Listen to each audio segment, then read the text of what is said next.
প্রিয় শিক্ষার্থীগণ, শিক্ষাগৃহ চ্যানেলে তোমাদের স্বাগত। আজ আমি আলোচনা করব ইতিহাস দ্বিতীয় সেমিস্টার এর 4 বা 3 নম্বরের একটি অন্যতম গুরুত্বপূর্ণ প্রশ্ন। সেটি হলো ধর্ম সংস্কার আন্দোলনে মার্টিন লুথারের অবদান আলোচনা করো। এই প্রশ্নের উত্তরটা পড়ে দিচ্ছি, তোমরা দেখে দেখে লিখে নাও। জার্মানি তথা ইউরোপের ধর্ম সংস্কার আন্দোলনের প্রাণপুরুষ ছিলেন মার্টিন লুথার।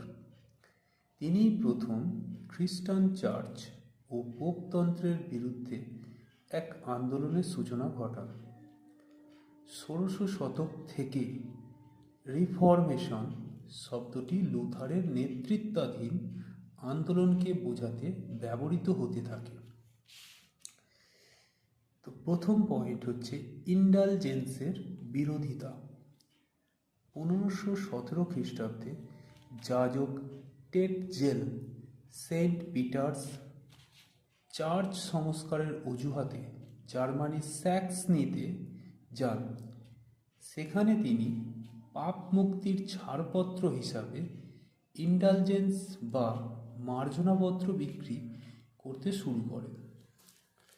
মার্টিন লুথার এই মার্জনাপত্র বিক্রয়ের বিরুদ্ধে রুখে দাঁড়ান। 2 নম্বর পয়েন্ট, লুথারের 95 থিসিস। লুথার তার 95 থিসিসের মধ্য দিয়ে পোপতন্ত্রের বিরুদ্ধে বিদ্রোহ ঘোষণা করেন। তিনি ইন্ডালজেন্স বিক্রয়ের বিরুদ্ধে উইটেনবার্গের ক্যাসেল চার্চের দরজায় তাঁর লিখিত প্রতিবাদপত্র 95 থিসিস আটকে দেন। তাঁর এই লিখিত প্রতিবাদের মধ্য দিয়েই কলুষিত পোপতন্ত্রের বিরুদ্ধে সর্বপ্রথম জিহাদ ঘোষিত হয়। 3 নম্বর পয়েন্ট, প্রতিবাদী খ্রিস্ট ধর্মের প্রতিষ্ঠা। লুথারের ধর্ম সংস্কার আন্দোলনের ফলে খ্রিস্টান সম্প্রদায় দুটি ভাগে ভাগ হয়ে যায়।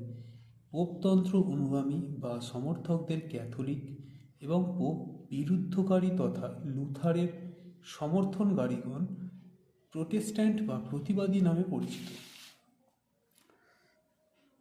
লিখিত প্রতিবাদ। লুথার তাঁর বন্ডেজ অব দ্য উইল প্রবন্ধে লেখেন, ডাবল ইনভাইটেড শুরু, মানুষ ঈশ্বরের ইচ্ছার দাস, শুধু কাজের দ্বারা সে তার নিজের অবস্থার উন্নতি ঘটাতে পারে না। এছাড়া ইনভাইটেড ব্যাবিলিয়ন ক্যাপিটিভিটি গ্রন্থে লুথার বলেন যে জার্মান জাতির চার্চ পোপতন্ত্রের অধীনতা থেকে মুক্ত হতে চায়। উপসংহার, একজন দুঃসাহসী ধর্ম সংস্কারক হিসাবে মার্টিন লুথার চিরস্মরণীয় হয়ে আছেন।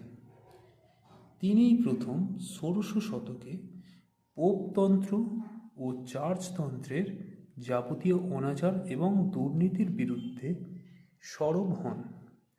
গেরহার্ড রিটার তাই বলেছেন যে এই ধর্ম বিপ্লবের সাফল্যের জন্য লুথারের প্রচার শক্তি এক গুরুত্বপূর্ণ ভূমিকা নেয়।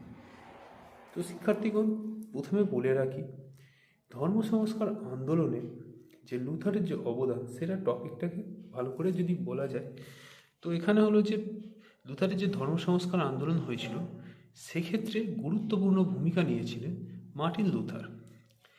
তখন ছিল খ্রিস্টান চার্চ ও পোপতন্ত্রের বিরুদ্ধে তিনিই যে প্রথম আন্দোলনটা করেছিলেন এটা বলা চলে। তো প্রথমে যেটা বলা দরকার, ইন্ডালজেন্সের বিরুদ্ধে। ইন্ডালজেন্স হচ্ছে যে একটা ছাড়পত্র, মানে যে সমস্ত মানুষ পাপ করে থাকে তো তাদের কোনো একটা অর্থের বিনিময়ে একটা পাপ মুক্তির একটা ছাড়পত্র হিসাবে বিক্রি করা হতো, যেটা চার্চ ব্যবহার করত। তো সেরকমই সেটাকে বলা হতো ইন্ডালজেন্স বা মার্জনাপত্র।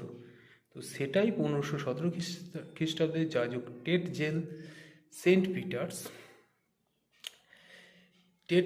পিটার্স চার্চ সংস্কারের যে অজুহাতে, মানে এই কাজের জন্য তিনি এই কাজটি করেন। তো সেই জন্য মার্টিন লুথার এর বিরোধিতা করেছিলেন। এরপর হচ্ছে 95 থিসিস। 95 যে পোপতন্ত্রের বিরুদ্ধে তিনি যে বিদ্রোহ ঘোষণা করেছিলেন, প্রথমত হচ্ছে ইন্ডালজেন্সের বিরুদ্ধে। তিনি সেখানে একটি চার্চ আছে যেটার নাম উইটেনবার্গের ক্যাসেল, তো সেখানে তিনি তার লিখিত প্রতিবাদপত্র, যেটাকে 95 থিসিস বলা হয়েছে, সেটা আটকে দেন। তার এই প্রতিবাদের ভিত্তিতে লিখিত যে পোপতন্ত্রের বিরুদ্ধে প্রথম জিহাদ বা আন্দোলন বলতে পারা যেতে পারে, তো এটা ঘোষিত হয়। তো এরপরে দেখা যায় যে লুথারের যে ধর্ম সংস্কার আন্দোলন হয়েছিল, এর ফলে দেখা যায় খ্রিস্টান সম্প্রদায় দুটি ভাগে বিভক্ত হয়ে যায়। একটি হচ্ছে পোপতন্ত্র অনুগামী, যাদের বলা হয় ক্যাথলিক, আর পোপের যে বিরোধিতা করেছিল তারা লুথারের সমর্থনকারীগণ, এদেরকে বলা হতো প্রোটেস্ট্যান্ট বা প্রতিবাদী।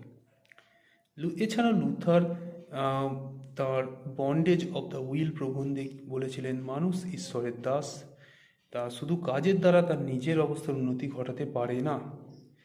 এছাড়াও তিনি আরেকটি গ্রন্থ যেটা হচ্ছে ব্যাবিলিয়ন ক্যাপিটিভিটি গ্রন্থে তিনি বলেন যে জার্মান জাতির চার্চ পোপতন্ত্রের অধীনতা থেকে মুক্ত হতে, তো সেই জন্যই তিনি এই আন্দোলনে যুক্ত হয়েছিলেন। তো শেষে এটাই বলা যেতে পারে যে মার্টিন লুথার যে যে কাজটা করেছে তার জন্য চিরস্মরণীয় হয়ে আছেন। তো গেরহার্ড রিটারের বক্তব্য অনুযায়ী যদি তিনি এই সাফল্যের জন্য তার যে প্রচার শক্তি এক্ষেত্রে গুরুত্বপূর্ণ ভূমিকা নিয়েছিল।